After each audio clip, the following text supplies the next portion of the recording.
Good morning, church. Good morning.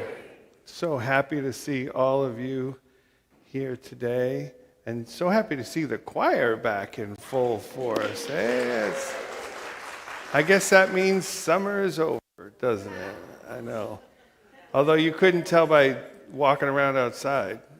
Although I've heard it was going to rain this week, so I know. I think they're lying, but I've heard it was going to rain.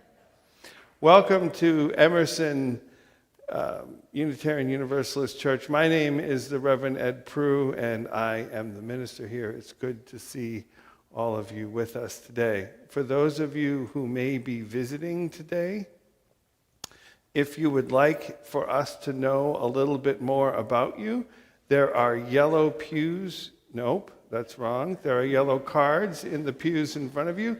If you could, raising the card, this is what the card looks like. If you fill that card in and leave it either here or in the corresponding bin in the back of the church, we will put you on a mailing list and you will know more about us, and we will hopefully know more about you. For all those of you joining us here in the pews today, we invite you for coffee and conversation after the service. And for all those of you joining us on YouTube, say hi to everybody joining us on YouTube. Hello to everybody joining us. I need to get a camera so I can show y'all here.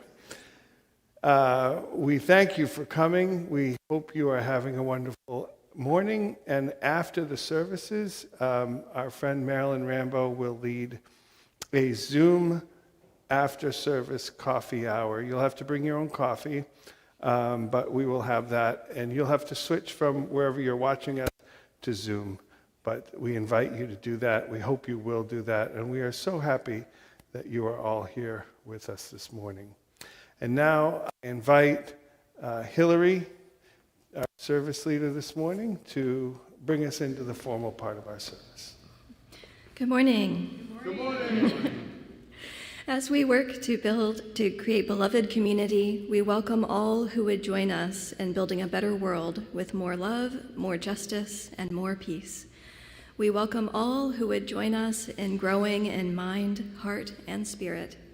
We welcome all who would join us in tearing down systems of oppression of all kinds. We welcome all who would join their purposes to ours in a loving spirit of right relationship. Whoever you are, wherever you come from, wherever you find yourself on your life's journey, whichever your pronouns, whether you've walked in or rolled in or dialed in, and whomever you love, you are welcome here. Each Sunday, we read prophetic words from one of our 6 sources. This week, our words come from pioneering aviator Amelia Earhart. Earhart was born in 1897 in Kansas and disappeared over New Guinea at the age of 39 in 1937. In between, she set many aviation records, including the first solo trans-Pacific flight piloted by a woman. Her words today address the decision to act. The most difficult thing is the decision to act. The rest is merely tenacity. The fears are paper tigers. You can do anything you decide to do. You can act to change and control your life. And the procedure, the process, is its own reward. And now I would like to invite Reverend Ed to light our chalice. My friends, as we gather in community, we look within ourselves and we look to each other for strength, restoration, and inspiration, so that as we journey together, we catch the spark of that eternal spirit, and from that spark, we light our chalice flame this morning.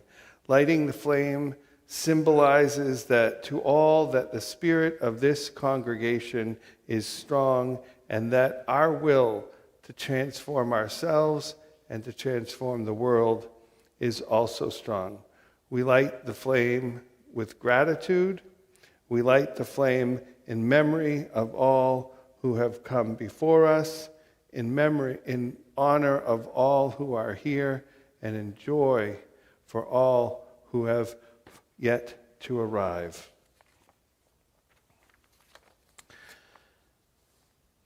I invite all of you joining us from home to light your own chalice flame or candle or whatever it is to symbolize in your presence the spark of this eternal flame.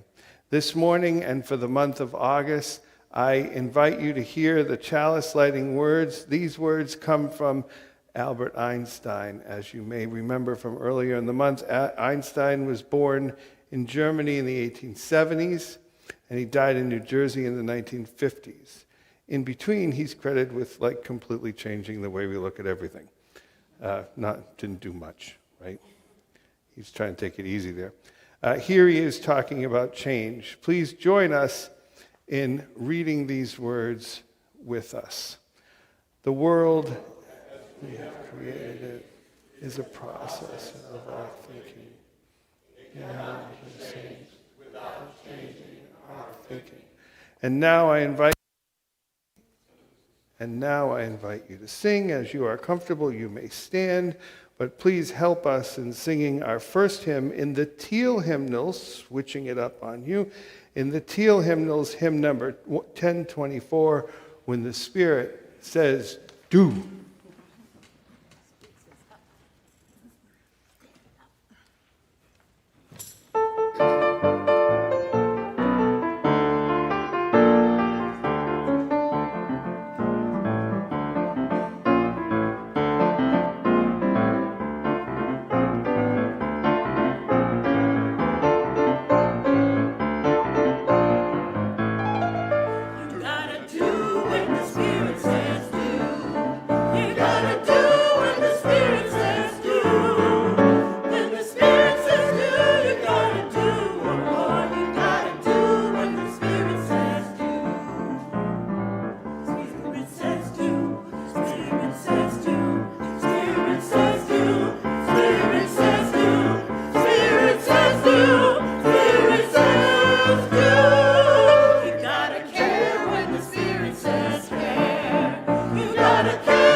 Woohoo, that's what a hoot.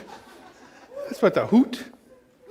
So this is our time for all ages time, a time that is often referred to in other congregations as the children's story or the children's sermon. Today, the story is a book. Well, I didn't bring the whole book, but it's a book.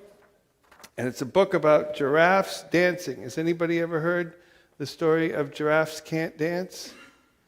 It's a rather old story. It's about 25 years old. You ever hear the story of Giraffes Can't Dance? Oh, good. I thought I was going to be telling one everybody had already heard. I'm happy for this.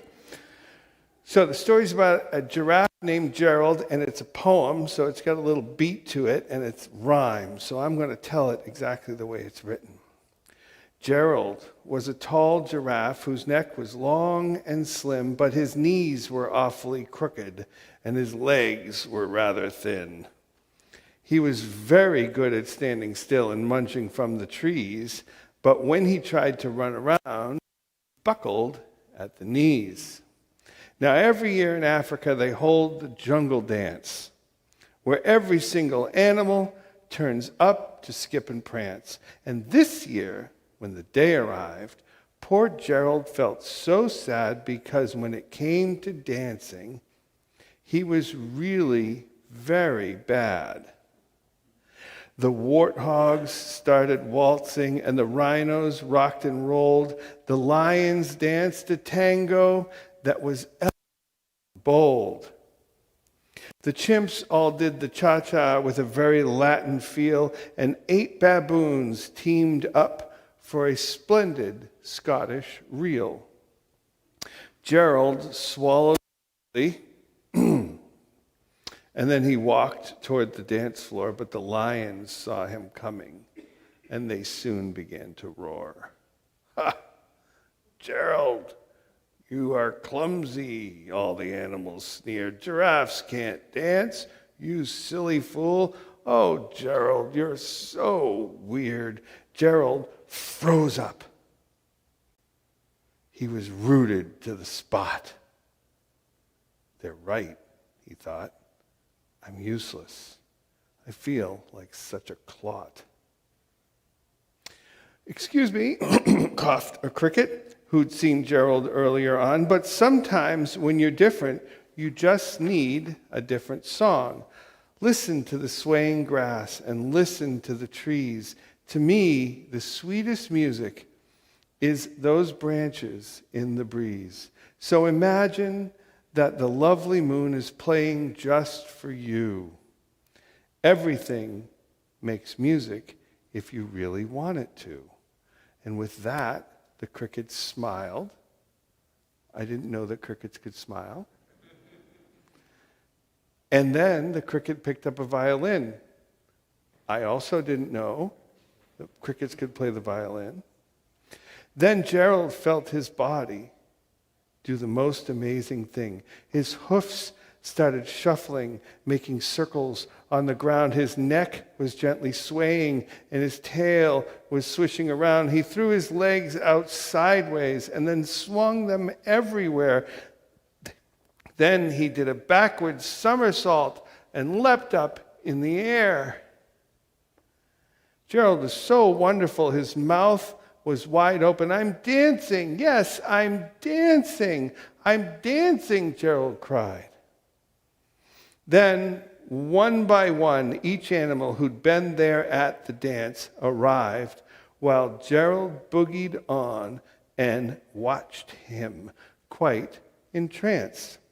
They shouted, "It's a miracle." "We must be in a dream. Gerald's the best dancer anyone has ever seen. How did you learn to dance like that? Please, Gerald, tell us how." But Gerald simply twirled around and finished with a bow.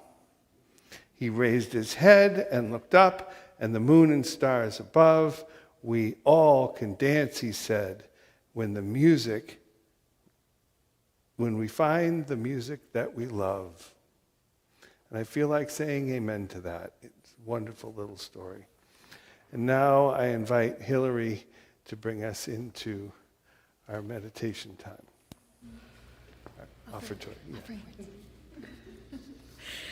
Like many communities of faith, Emerson collects an offering each week. But our offering is not for our congregation, but to give to others, because we know that giving is both a transformative spiritual act and an important way to live our values. 75% of our offering will go to our August Share the Plate recipient, the Carrizo Comocrudo or Esto Cagana tribe, the original people of the South Texas Rio Grande Delta. They seek to retain and protect ancestral homelands and burial sites from fracking, pipelines, liquefied natural gas terminals, and construction of the border wall. The tribe works to preserve their culture and raise awareness of threats to air, water, and sacred sites. The remaining 25% of our offering will go to Interfaith Ministries Meals on Wheels, which provides on average 5,000 meals every day to Houston's homebound seniors. There are 4 ways to give. You can text the number on the screen, go to our webpage for online giving, put cash or a check in our offering basket, or mail a check to the church. And when the offering music is playing, that would be a good time for the kids to go to their religious education.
Now we enter into a quiet time, a time of meditation. Today I would like to lead you in a particular meditation, a form recommended by the Kwanum School of Zen, which is Korean Zen. Specifically, their leader, his name is Sung Sung. He founded the Providence, Rhode Island Zen Center and the satellite centers that popped up from Providence, including New Haven, where I studied for a short time. In Kwanum, what I'm going to ask you to do is find a nice, comfortable place, feet on the floor, if you're comfortable that way. And then he recommends that you hold your hands like this, left hand on top of right hand, thumbs touching, and hold that right up against your belly button, your navel. It's one of your chakras. And then what you're going to do is as you sit, you're going to focus on your breath. And every time you breathe in, you're going to chant to yourself, I am. And every time you breathe out, you chant to yourself, don't know. Breathe in, I am. Breathe out, don't know. And while you're doing this, try to allow all other thoughts to leave you. Try not to think about anything else while you're doing this. So we'll do this for a couple minutes until we're brought back into the room.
invite you to quietly come back into this room. One final breath and be back with us.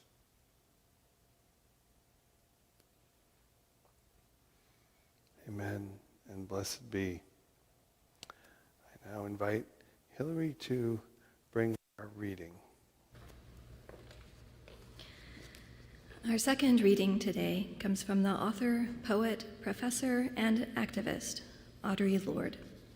She lived from 1934 to 1992, and during that time she dedicated both her life and her creative talent to confronting and addressing injustices of racism, sexism, classism, and homophobia. Caring for myself is not self-indulgence, it is self-preservation, and that is an act of political warfare.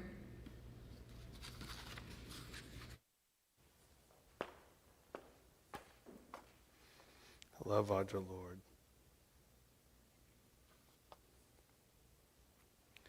I'd like to start with another reading, if it's all right with y'all. This one from Cory Booker, Senator Cory Booker, New Jersey Senator Cory Booker. Does that ring a bell? Yes, okay, good. Yes. Future President Cory Booker, maybe? I don't know. I'm not supposed to be political. Shh. He says, before you speak to me about religion, first, show it to me in how you treat other people. Before you tell me how much you love your God, show me in how much you love all his children.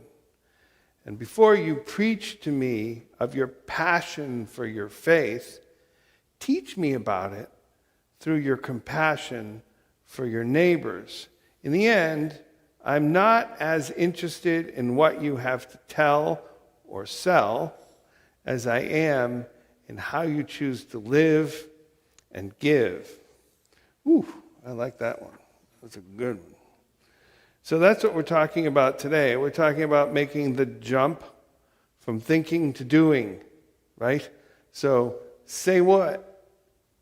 See some common knowledge between us. So what? Now that I understand you, why should I care? Today we're on now what? And there's two now whats, right? There's now what? That's not the now what we're talking about. We're talking about the, oh, now what? We're talking about that one. So this week we're talking about now what? And I'm going to give you some objections to now what. The first objection to now what is that action is not necessarily a religious thing.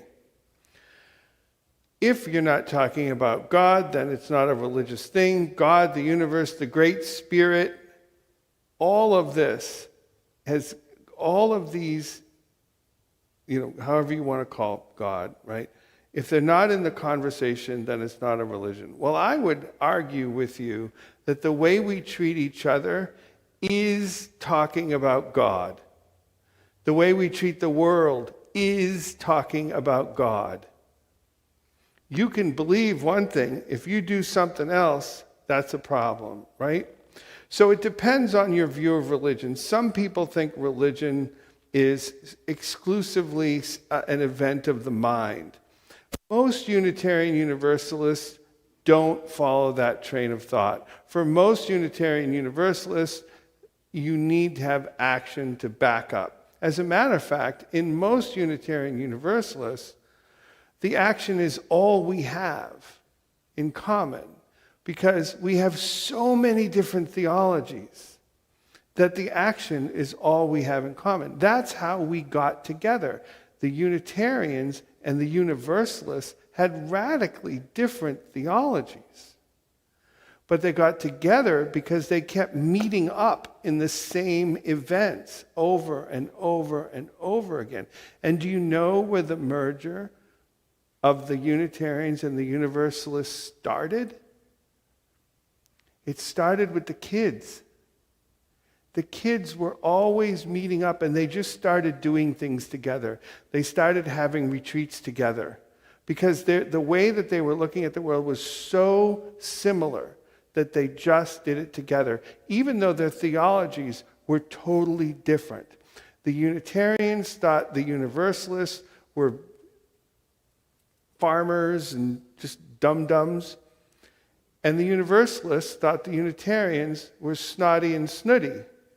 And to a certain extent, they were both right. Right? It was true.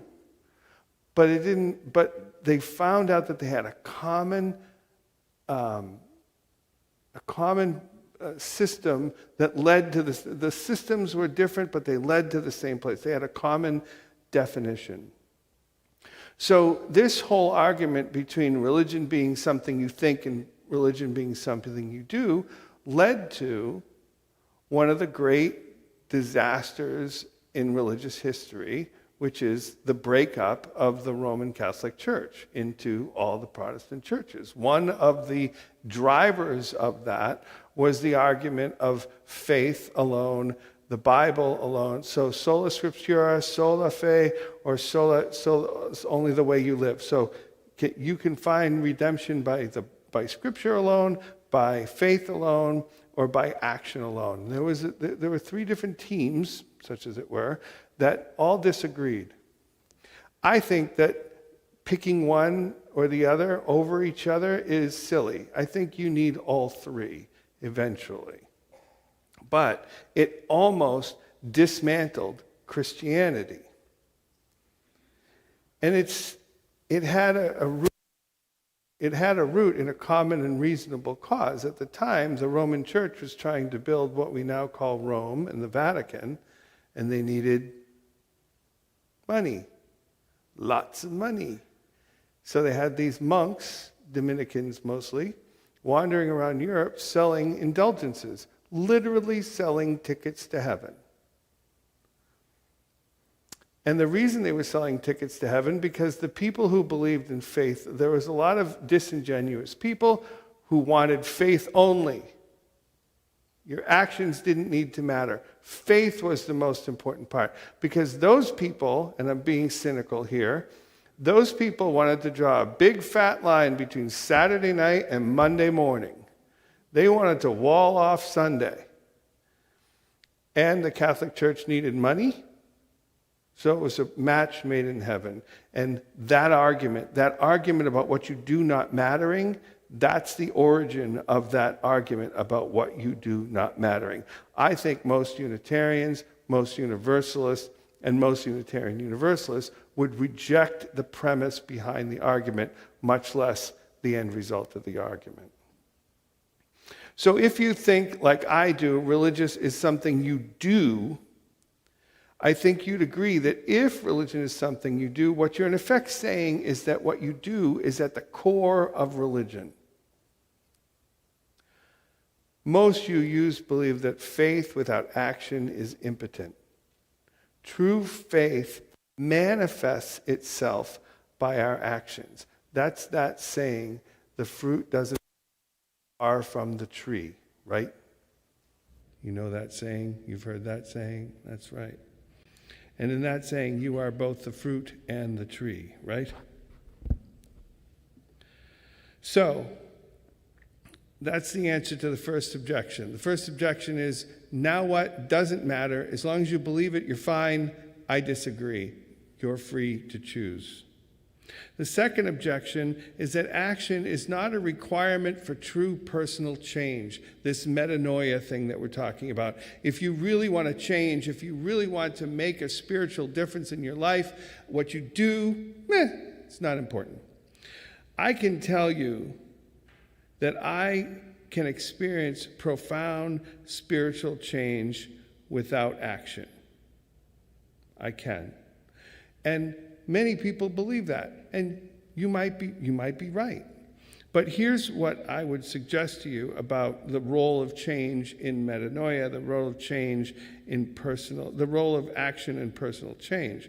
You may be right. It may be possible for you to experience true religious, profound, spiritual change without taking any action, but taking any action probably ain't going to hurt any. So why not do it? If being you means just being up here, that's fine, but I think it's better to be out in the world the way you are.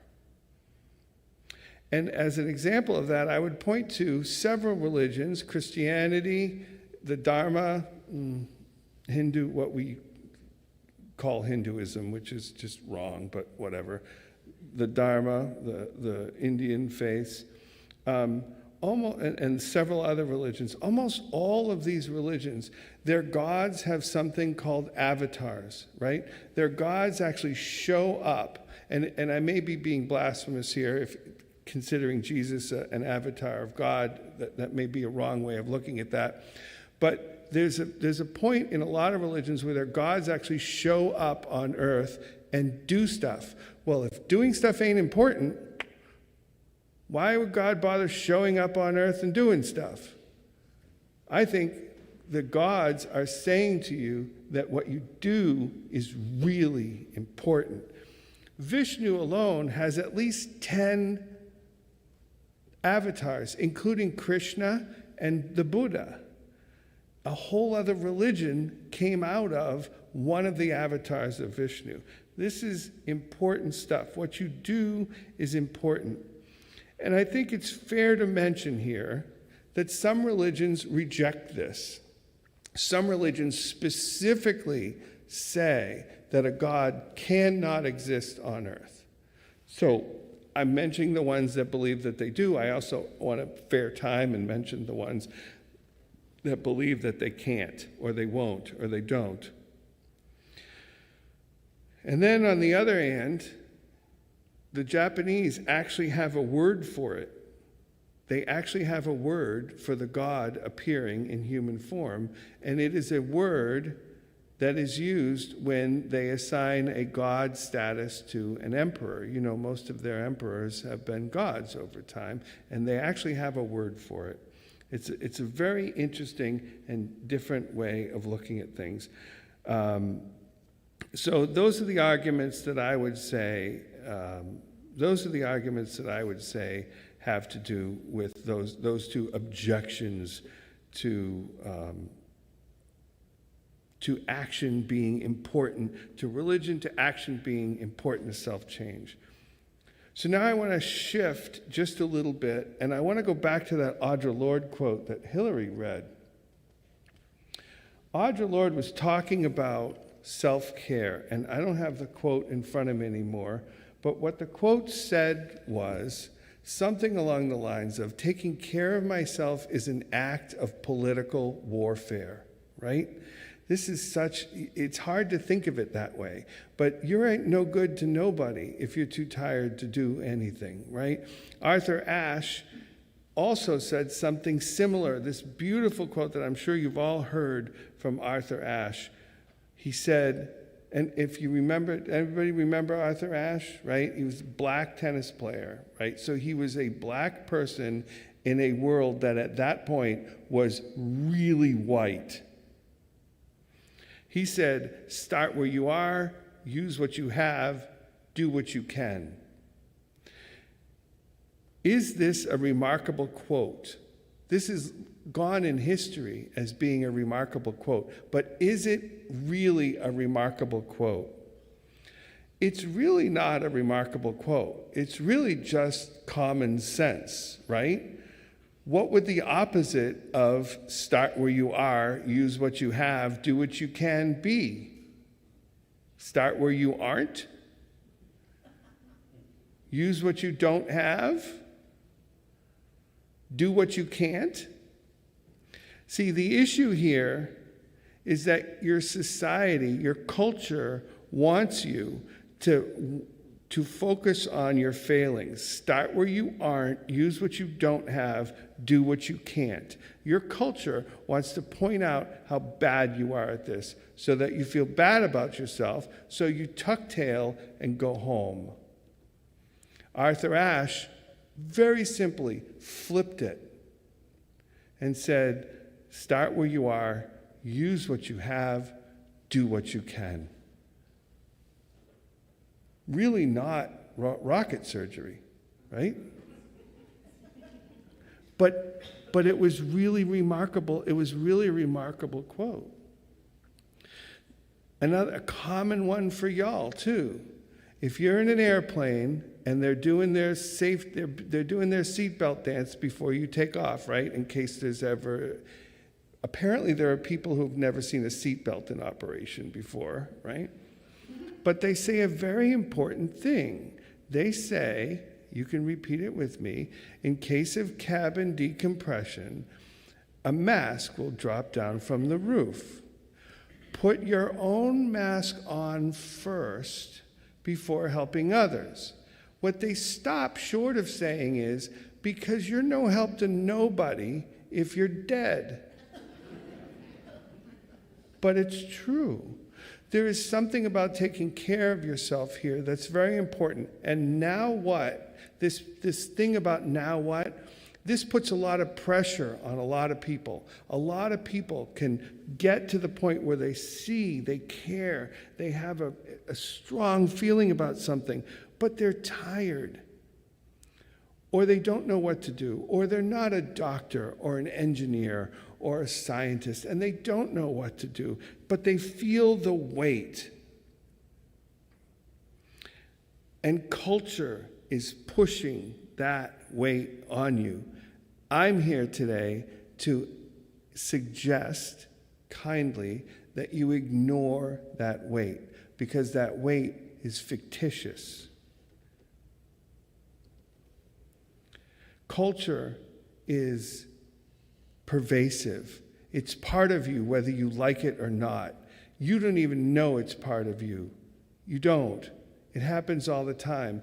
You being in culture is like a fish being in water. Don't ask, well, you know that saying, right? Don't ask if you want to know about water, don't ask a fish. If you want to know about culture, don't ask someone in it.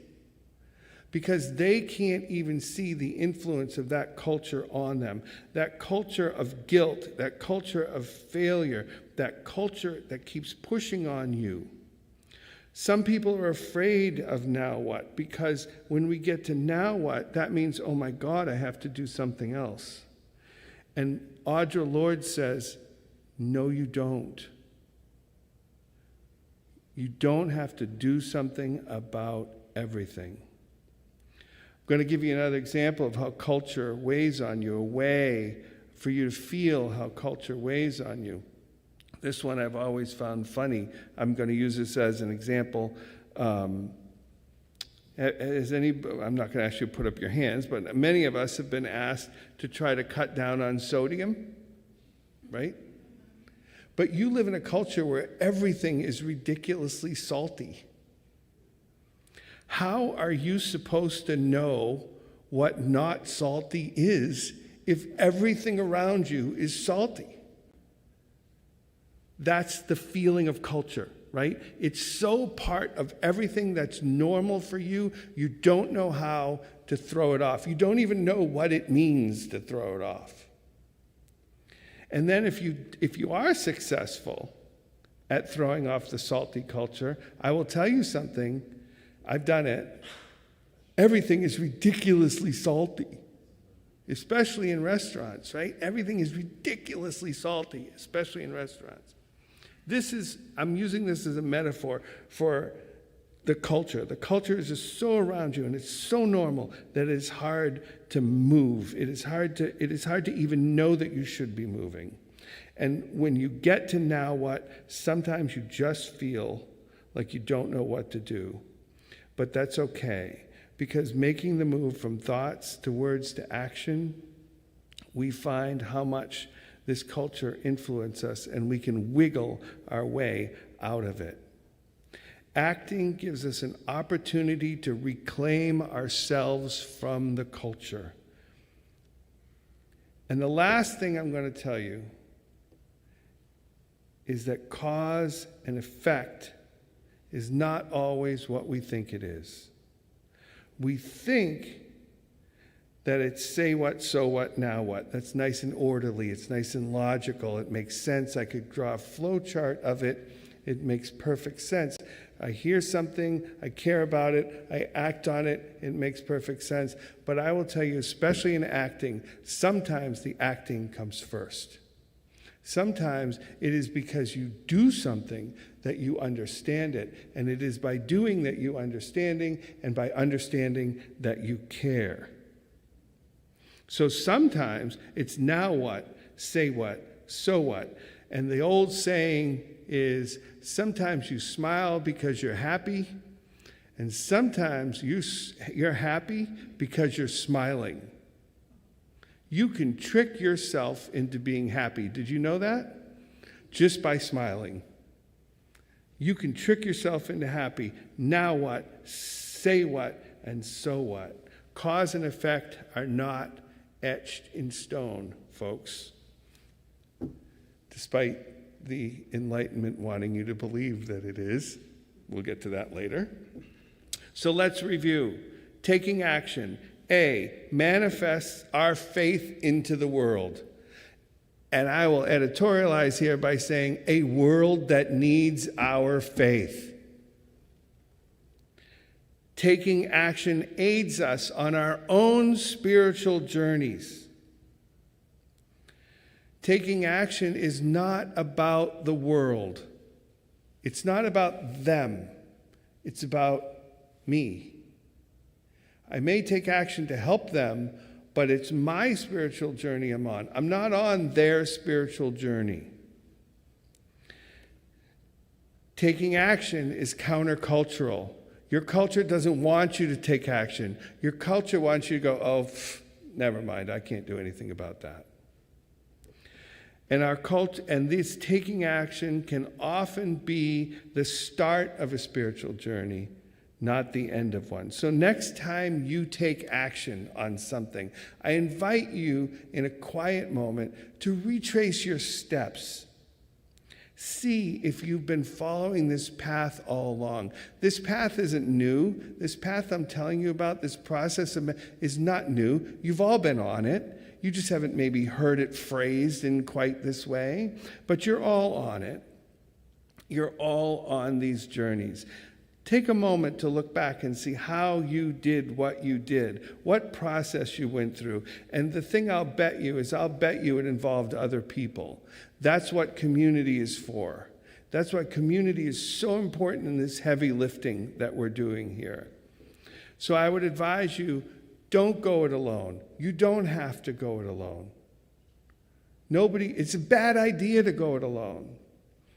Join with others on their journeys. And when you can't find a journey to motivate you, use theirs. Grab onto theirs. Help them in theirs. Someone you know is on someone in this room right now. Many of you in this room are on a magical spiritual journey and you would welcome the participation of some of your friends here. My friends, what you do matters. It matters to you, it matters to your community, and it matters to the world. That's my message for today, and I hope you can feel it and think it and know it, and most importantly,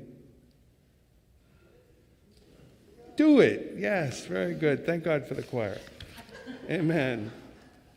And now I invite you to help sing our second hymn, a hymn which someone will eventually tell. We are building a new way. Yes. Stand or sit or do what you want to do, but help us sing this beautiful hymn. It's in the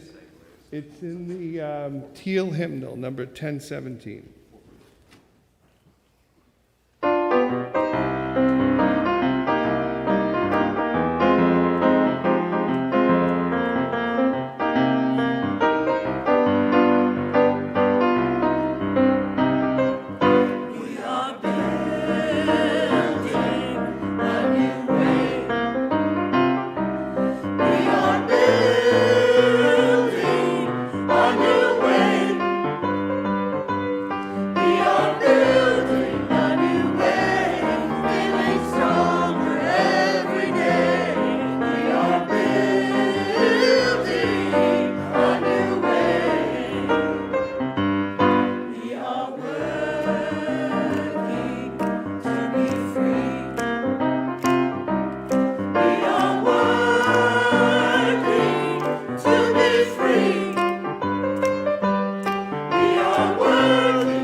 We are so grateful for your presence this morning. And for those of you who have joined us on YouTube, after the postlude, we'll be ending our live streaming service, and please feel free to join us on Zoom for our online social hour. The link to the Zoom room is in your weekly email. And now, before we extinguish our chalice, we have just a couple of announcements. The lunch bunch today is at Dish Society at 12:15. All members, visitors, and friends are welcome to join us. And if you are interested in getting to know Emerson, we are interested in getting to know you. There is an Exploring Emerson and Unitarian Universalism event today, August 27th at 12:15 in the library room 203. Reverend? I am just remembering that I was supposed to do a talk back after today's service. And I'm just choosing this very awkward moment to remember that. And I'm looking back at the tech folks to see if we can do a talk back after the service. Why not? We're seeing 3 or 4 thumbs up. I don't have my glasses on, so okay. Let's do it. I very sincerely apologize for forgetting that. And thank you for your flexibility. So we'll do a talk back, and then we'll go to coffee. We're going to extinguish the chalice flame.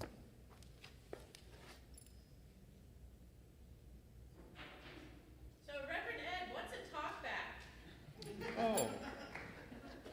So what's a talk back? Funny you should ask.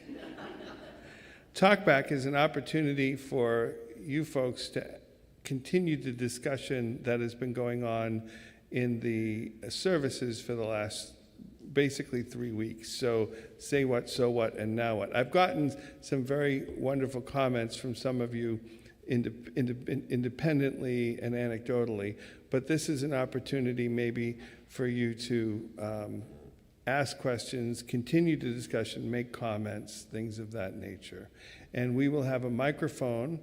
What we'll do is so that the people at home can follow along, we will have a microphone, and so that you'll ask the question into the microphone so that the folks online can hear the question.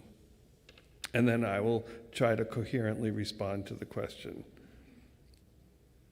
Try to coherently respond to the question. And now just the benediction. And then, so we're going to do the benediction, and then we're going to do the postlude like normal, okay? And then after the postlude, we'll just regather back here and do the talk back. So, benediction. May you, in the course of your week, be able to feel the liberating freedom of this religious journey we all share. May your gods welcome you. May they challenge you to live up to your own expectations of yourself wherever and whatever they are. And may the world around you this week light up to show you your way back to clarity and wholeness. And I end today's service with a hearty amen. Can I get an amen? Amen. We're on the fly here, folks. We're on the fly. Artem, thank you.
Is that Portuguese? Brazilian? Yeah, Brazilian, yeah. Okay. You need a hand? Okay. No falling. Okay. Okay. So, say what, so what, now what, metanoia, or anything. Any questions, comments, complaints, I guess. Yes, ma'am. Wait a minute. Let Linda reach you. We just want to make sure that our folks at home can hear what you're asking. Hello, does this work? It does. So I am reminded of a person in particular that I know who believes that the reason we do good works is so that after we die, we go to heaven. Yes. I can no longer swallow that. I believe when you're dead, you're dead. Sure. Wait. Could you say your name for the folks on, if you don't mind? I mean, if you're not in the witness protection program or anything, right? No. The person's name is John. No, your name. My name. Yeah. My name is MC Swearingen. I go by MC. MC, nice to have you. Thanks for the question. I think a lot of Unitarian Universalists would agree with you, especially the Universalist side of things, right? One of the big complaints about Universalism was, well, if everybody's already going to heaven, why would anyone be nice? And the Universalists just rejected that. They were just like, what? That doesn't make any sense to us. As a matter of fact, the Universalists saw it as more incentive to be nice. More incentive to be in community. That's why the Universalists tended to live in what we would now call communes, because they were much more collective, because they were not fighting individually for the ticket to heaven, they were fighting collectively for everyone's ticket to heaven. It was a different way of looking at things. Remember, the Unitarians and the Universalists were both Christian. Other questions? Really? One dead question? That's it? Comments or complaints? We have a complaint in the front, yes.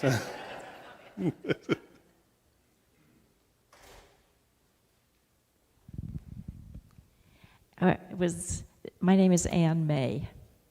I was intrigued to hear your comment about action coming first.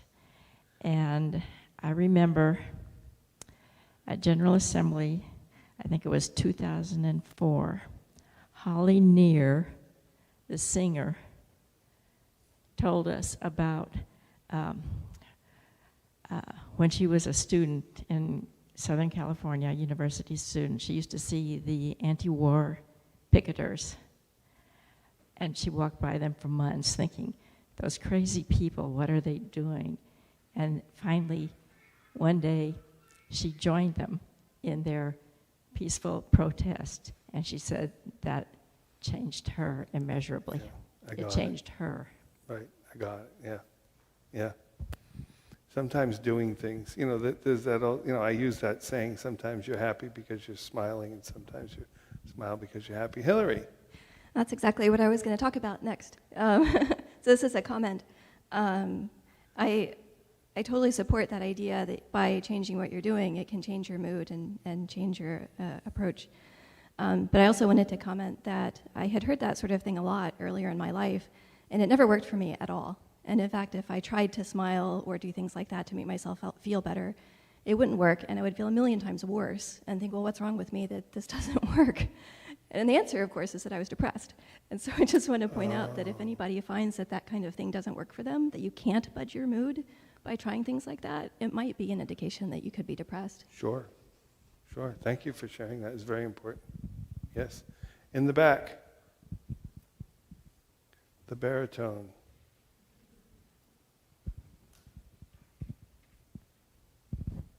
Who occasionally is a soprano. I'm Stephen Lipp. I wanted to point out that often action is thrust upon you, in that Sure. you can make all sorts of jumps and leaps about preparing for action, but often the action, your life demands the action long before you want to act. Yes. For myself personally, when floods hit, you must act. That's right. You have no choice. That's right.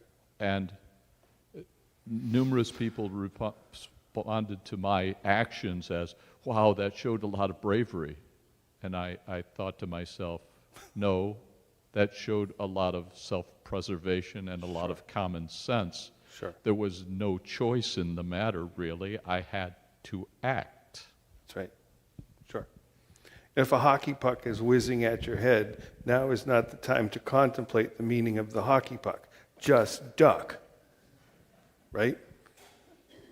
But that's not the spiritual journey that we're on. That's not a religious experience to duck out of the way of the hockey puck or to prepare for, So this metanoia, this process of say what, so what, now what, is more of a spiritual journey sort of thing. But yes, you're absolutely right. And sometimes you can whip through say what and so what real fast, like boom, and you're at now what, lickety split.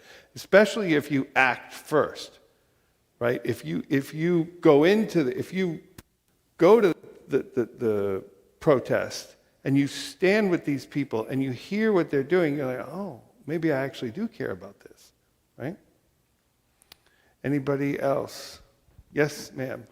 Hi, I'm Ruth. So I was thinking really what I'm here for is just exploration, because I can't really define what is good, bad. It's all relative to your situation, who you are, culture, whether you slept well or whatever. And so I'm not really here for like spiritual revelations or being saved or anything. It's all about like, what is saved? What is good? What is worth it? And so if you do something that can show you some things, and if you think something that could show some things, then you have support and conversation that can show you some things. But it's all just reflections and different angles of the sun of what anything is. Oh, say that. It's different angles. Different angles of the sun shining off of things that you're looking at that particular time, the way something appears. So your interpretation of truth is important.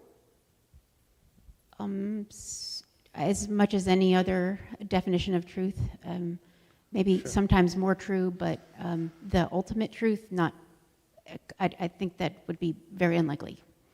Sure. Okay. Yeah. So these past 3 weeks, we've been talking about this process of metanoia and this spiritual journey process. What I said early on was that not everybody is always in this process, right?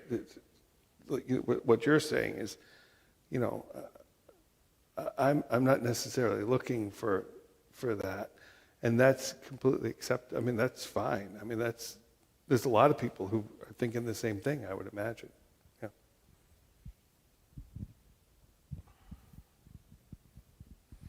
Down in front. You should have brought your sneakers, Linda. Right down here. I have a really loud voice. Yeah, but they can't hear you at home. Abilene or wherever they are. Thank you. I'm hearing, and maybe I'm hearing wrong, that certain things are spiritual and religious and certain other actions in our lives are not. Is that correct? No. I think that your perception of I think the level to which something is spiritual is up to you to decide.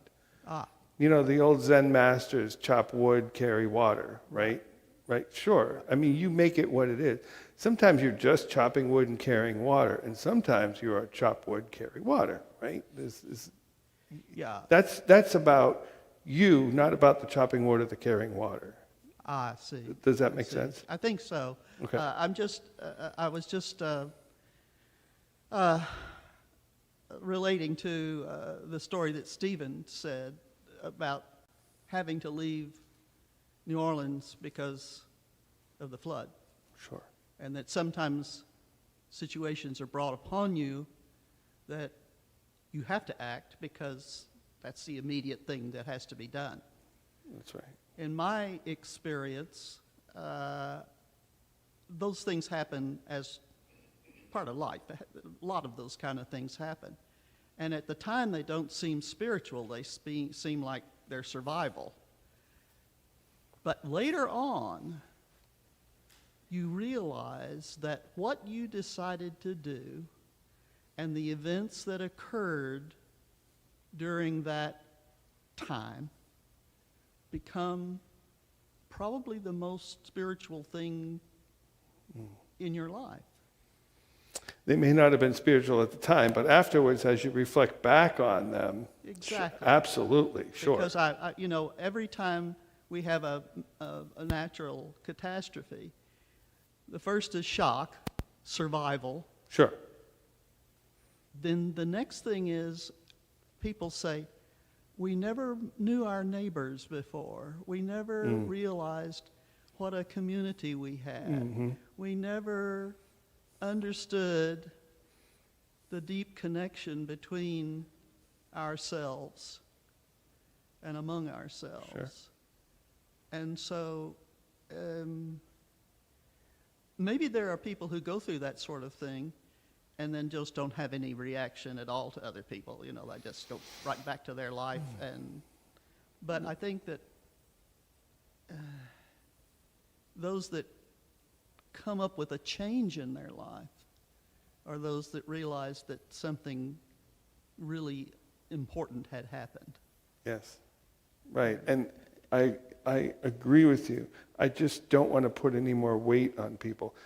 Sometimes stuff just happens. You don't have to reflect spiritually on every last thing you do, right? No. Okay, right, No. yeah. But sometimes we do, right? Every once in a while, something Right. will happen, and you'll look back on it and you'll think, that was a major change in my life. Or have you ever done something or said something and like you have this out-of-body experience where you're like, who's that? Well, I didn't even unfortunately, know I that thought happens that. to me all the time. Yeah, well, because I, open mouth, insert foot. well, sometimes it's open mouth and you, wow, I didn't even know I thought that. Have you ever had that little moment, right? Well, like, Yeah. I didn't even know I thought that. And so sometimes doing comes first. And some people have a proclivity to learn through doing rather than do through learning. So people, everybody comes at this in different ways, right? But I agree. So the whole point of religion, I think, is to look back. And if you believe in a God that is steering your life, then you're going to look back differently than if you don't believe in a God that is steering. If the way you look at theology, the way you look at the way the world is set up, will change how you look at things, right? Because if you believe in a God who is steering your way, you may say, I wonder what God intended for me based on whatever just happened, or. But if you don't believe in that, you may look at it a totally different way. So that's why I think theology, that's why I became a minister, because I think that foundation of theology is so core to all of us. Not every moment of every day. Sometimes we just want a cheeseburger, right? But sometimes we have those moments where we reflect back and we see, wow, I didn't even know I was capable of doing that. Like overcoming an illness or moving to Houston. So I wasn't even sure it was here. Here, yes, sir. I'm Robin Sickles. When I was younger, I used to think that doing things for someone was sort of almost an out-of-body experience that along the lines of a Mother Teresa, and as I got into my job and into my profession, I realized that the best way to actually have that impact was to find situations and people with whom I could interact, as you pointed out, that where I could do all of that and enjoy my life as well, instead of cleaning toilets or whatever the Mother Teresas of the world would do. And the way you pointed out the causality sort of nexus really spoke to me, because that, when I look back at it, I was able to make some very positive impacts on students that I had without trying,